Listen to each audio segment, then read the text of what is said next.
This is a story of the Berlin Airlift, the operation carried out by the Royal Air Force and the United States Air Force to supply 2.25 million people of Berlin with food, coal, and other necessities of life. In June 1948, all road and rail communications between the Allied zones and the western sectors of Berlin were closed by the Russians. By the 28th of June, the only way into Berlin was by air, and the first RAF aircraft started this colossal undertaking. According to many predictions, an impossible one to maintain for any length of time, especially during winter. Aircraft began their ceaseless drone into blockaded Berlin, using all available airfields in the western zone. In the first 3 days, 500 landings were achieved, but with the aid of the United States Air Force, the number of flights rose by October to 600 per day. Sunderland flying boats of Coastal Command were ordered in to supplement the land-based planes. These took off from the Elbe at Hamburg and came down on one of Berlin's lakes. Food, still more food, and raw materials had to be poured across the aerial bridge into the blockaded city.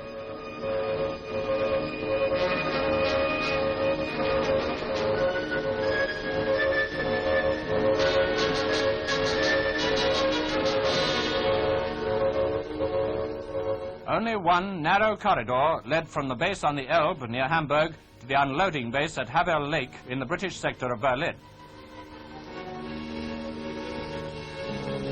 Within 4 days of the decision to use them, the first giant boats, each carrying 5 tons of vital material, were on air transport service.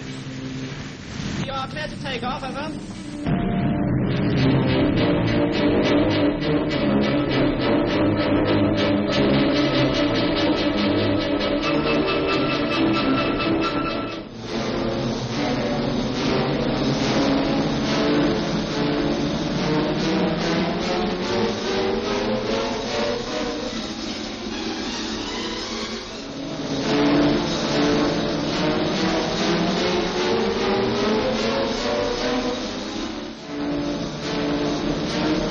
Soon winging their way daily over the port of Hamburg, destination Berlin. Jolly, jolly 6 months, I've got 6 months to last me all my life. I've numbers to spend and numbers to lend and numbers to send home to my wife.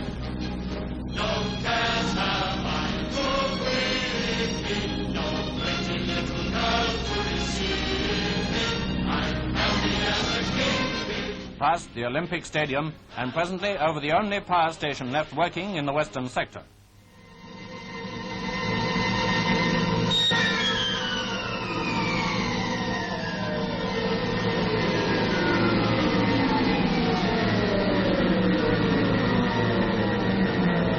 Immediately on landing, unloading commences, and the machines are prepared for the return journey.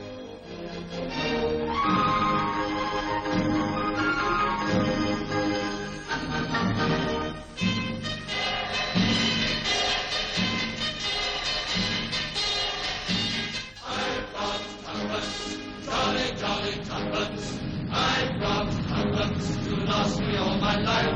I've tuppence to spend and nothing to lend and nothing to send home to my wife. No cares have I to with me, no pretty little girl to deceive me. I'm happy as a king, believe me, as I go. On the return trip, exportable freight was carried, and the opportunity taken to remove some of Berlin's sick children for convalescence. Only the very worst weather kept Allied aircraft out of the sky.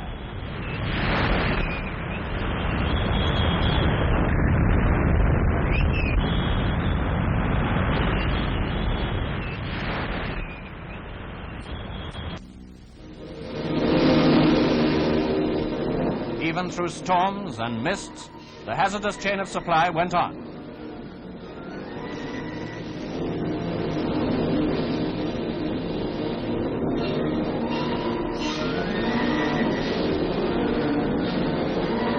As dusk falls, Sunderlands tie up for the night.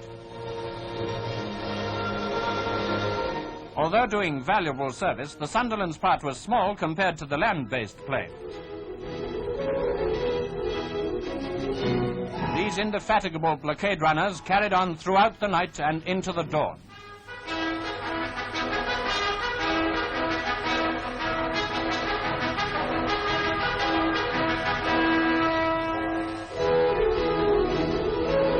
Night and day, week after week, it was a case of more planes, more food, more raw materials, shipped without pause from 8 different airfields in the Western Zone.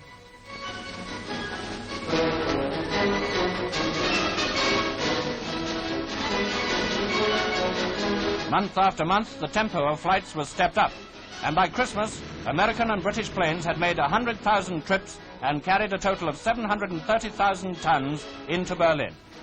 Even cars were transported. But coal, equally as vital to Berlin as bread, was the greatest load of all. Over 1 million tons have now been flown in. Hundreds of planes of all types and sizes, military and civil, were pressed into service. The RAF York, load 9 tons. The Halifax, over 6 tons. The Viking, over 3 tons.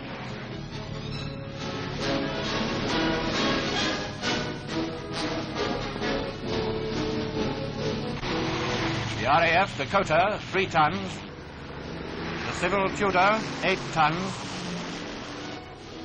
And what the Berliners call the Grosser Tudor, 10 tons.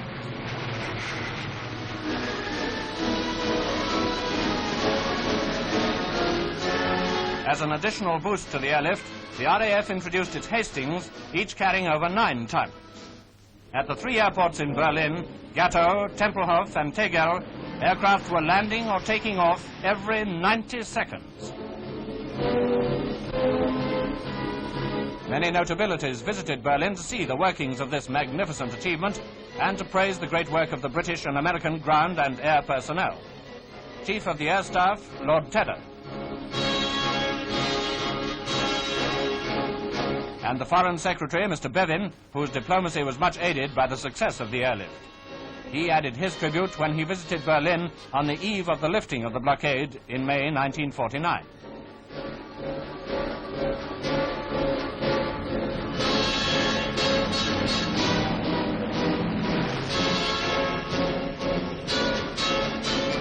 For 10 whole months, a ceaseless stream of Allied aircraft landed in Berlin, where Germans, supervised by British Army personnel, eagerly unloaded the vital supplies.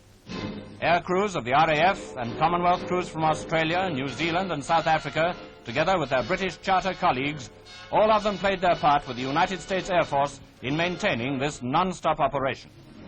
A combined operation which on one day landed in Berlin a record load of nearly 13,000 tons. That is equivalent to the normal tonnage moved daily by surface transport before the blockade. Newsprint for Berlin's democratic press comes in. Mail for the outside world goes out.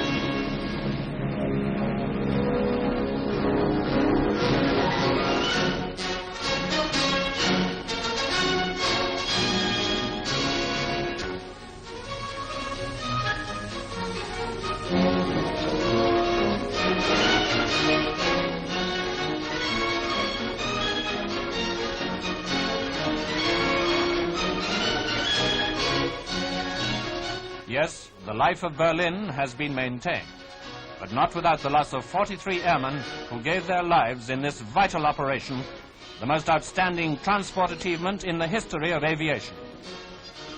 The airlift carries on.